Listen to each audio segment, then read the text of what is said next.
की नैया, कुमार की नैया।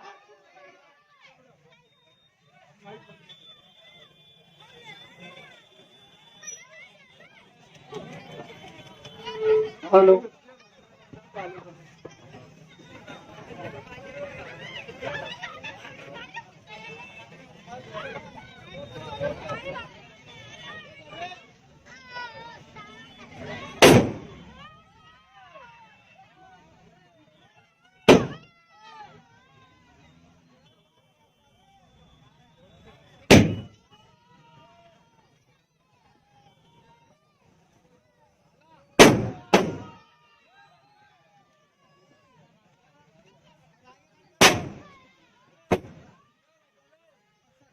कार्यकर्ताओं से निवेदन है कि जरा फटाके बंद कर दो तो 2 मिनट बात कर लूं मैं।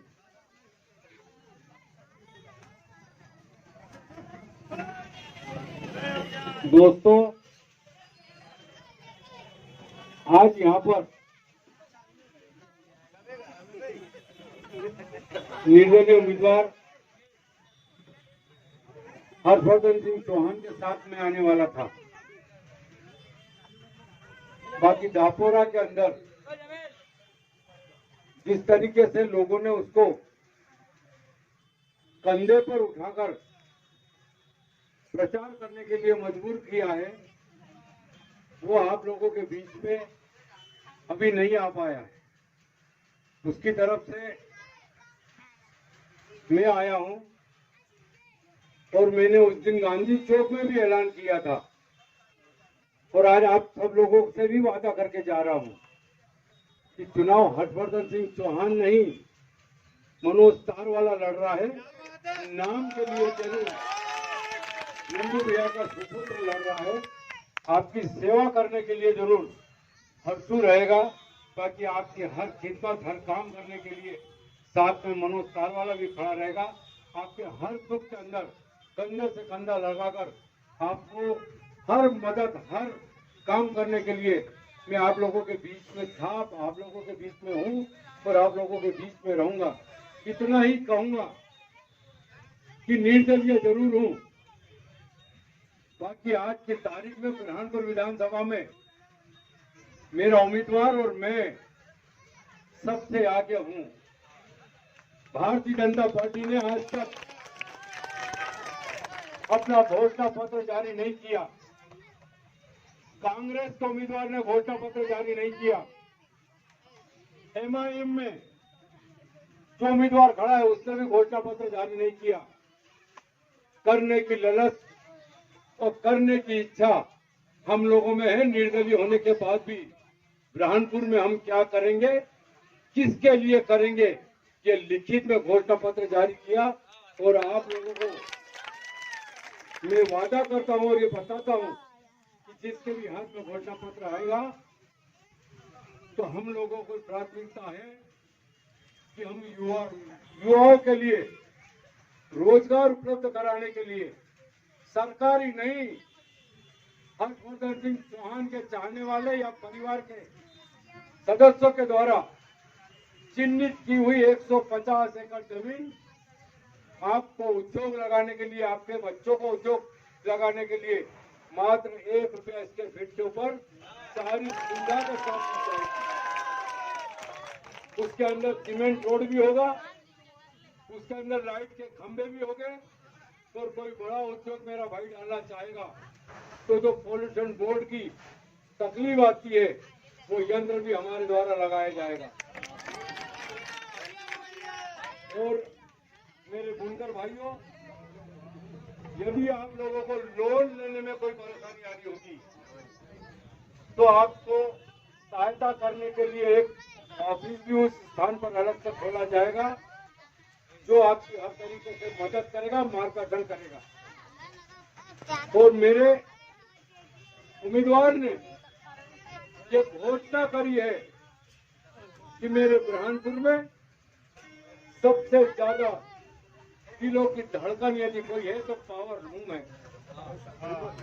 तो वो पावर लूम जिसका मजदूर आज बुनकर, इचल करंजी और भीमंडी के लूम वालों से टक्कर लेने में कहीं न कहीं लाइट के बिल के कारण पिछड़ जाता है, तो जो सुविधा महाराष्ट्र की सरकार उनको दे रही है, आप लोगों के लिए जान लगाकर विधानसभा में लड़ने का वादा उसने पत्रकारों के सामने किया।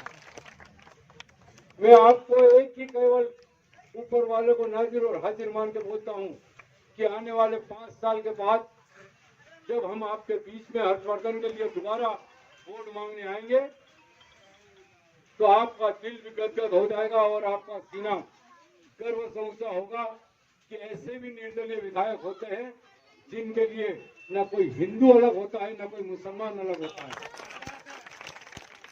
और सबके लिए काम करके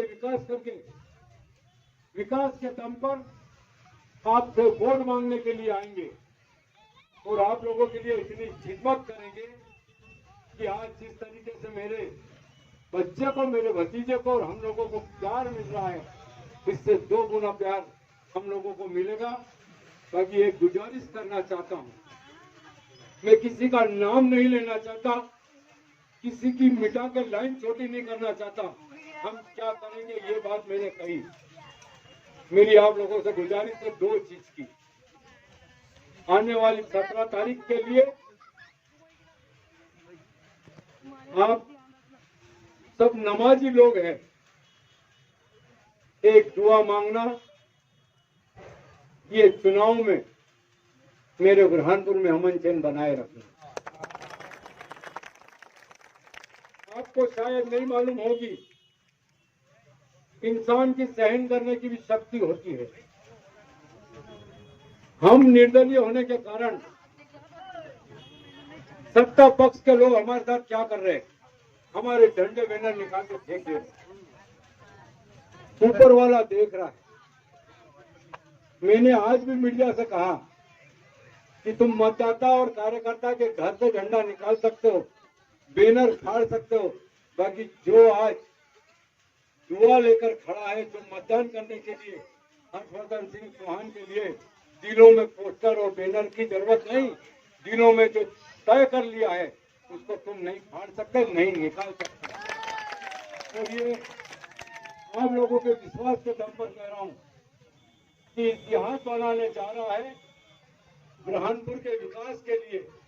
आप सब लोगों से गुजारिश है कि हर्षवर्धन के चुनाव चिन्ह ट्रक के ऊपर निशान लगाकर बुरहानपुर के विकास में हाथ बटाइए। और दूसरी बात कि अपने घरों पर जाकर, अपने मोहल्ले में जाकर, अपने रिश्तेदारों के साथ, अपने दोस्त यारों के साथ 17 तारीख को ट्रक चुनाव चिन्ह के ऊपर मोहर लगाकर बुरहानपुर में अमन चैन कायम करने के लिए एक वोट दिलाने का जरूर सब लोग सहयोग करेंगे। मैं आपको पुनः विश्वास दिलाता हूँ, ये शायद इतिहास में पहली बार ऐसा कभी नहीं हुआ कि आप वोट तो एक विधायक को दोगे और चुन के सेवा करने वाले 2 विधायक होंगे, एक हर्षवर्धन सिंह चौहान और दूसरा मैं। तो आपको कभी हर्षवर्धन सिंह चौहान की कमी महसूस नहीं होने दूंगा। आपको कभी ऐसा नहीं लगेगा कि किस टाइम पर फोन करना चाहिए, क्या समय जा रहा है, और हमारे और तुम्हारे बीच, हर्षू के और तुम्हारे बीच कभी कोई मदद नहीं आएगा, कोई भी काम लेके आएगा तो ये नहीं कहा जाएगा कि उसको साथ लेके आओ या उनसे मोहल्ले में रहते उसके साथ आओ। हर कोई का काम यदि आप लोगों के वोट की ताकत से ऊपर वाले ने नवाज दिया, इस हाथ में और इस जबान में ताकत थी मेरे और हर्षू के, तो मैं आपको पुनः वादा करता हूँ कि आपका हर काम करने के लिए आपके आगे ढाल बन के खड़ा रहूंगा, आपके कंधे से कंधा लगाकर लड़ने का प्रयास करूंगा, आपका काम हो जाए इस बात के लिए हमेशा तत्पर रहूंगा।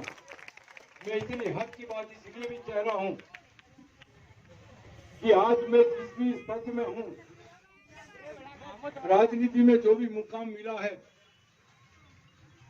मुझे इस बात का बहुत गर्व और घमंड है कि उसके अंदर मेरे अल्पसंख्यक भाइयों का बहुत बड़ा योगदान है। क्योंकि मैं फेडरेशन का चुनाव लड़ा था, उसके अंदर मेरे सामने एक अल्पसंख्यक समाज का व्यक्ति खड़ा था और 75% वोट अल्पसंख्यक समाज के थे और मेरे हिंदू समाज के केवल उंगली पे गिनो इतने वोट थे। उसके बावजूद लोगों ने मुझे वो आशीर्वाद और वो दुआएं दी और वोट दिया कि मैं फेडरेशन में डायरेक्टर बन के गया। उसके बाद नगर निगम का चुनाव लड़ा। नगर निगम में अध्यक्ष का चुनाव की बारी आई। मैं भारतीय जनता पार्टी के पार्षद के रूप में चुन के गया। केवल 16 पार्षद भारतीय जनता पार्टी के थे। 25 पार्षद या तो कांग्रेस के थे या अल्पसंख्यक निर्दलीय जीत के आए थे। भाइयों, मैं खुले आसमान में ऊपर वाले को हाजिर बोल रहा हूँ, मैंने किसी को कुछ नहीं दिया, बाकी उन्होंने मुझे वो दिया जो किसी के नसीब में नहीं हुआ।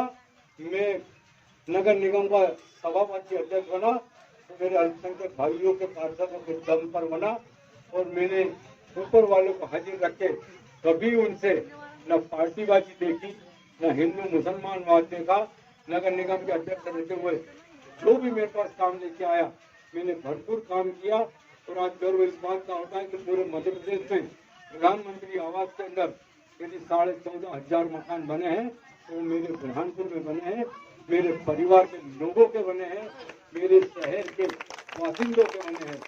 बहुत सारी गलियों से जब गुजरता हूँ देखता हूँ कि प्रधानमंत्री आवास के अंदर ये मकान बना है तो मैं समझता हूँ कि कहीं न कहीं एक सुई की नोक बराबर मेरा इसके अंदर योगदान है। और जब इसके छत के नीचे मेरे शहर के वासी सुकून की नींद सोता होगा तो कहीं न कहीं मेरे लिए दुआ निकलती होगी। और उस दुआ का मैं आज कर्जदार हूँ। आप लोगों से निवेदन करने आया हूँ। मेरे दिल में बहुत सारी बातें आप लोगों की खिदमत करने की है, इसीलिए इस बच्चे के साथ हूँ। आपसे भी गुजारिश करता हूँ कि आने वाली पीढ़ी के लिए, आने वाले आपके परिवार के बच्चों के लिए, अपने परिवार के साथ साथ अपने बुरहानपुर के इतिहास रखने के लिए और अमन चैन कायम रखने के लिए आपका अपना वोट ट्रक निशान के ऊपर देकर बुरहानपुर का विकास करेंगे। और अपनी बुरहानपुर की जो तहसील रही है गंगा जमुना संस्कृति कि न हिंदू का काम मुसलमान के बगैर, न मुसलमान का काम हिंदू के बगैर निकले, ऊपर वाले से यही दुआ मांगता हूँ कि मेरे बुरहानपुर में अमन चैन बना।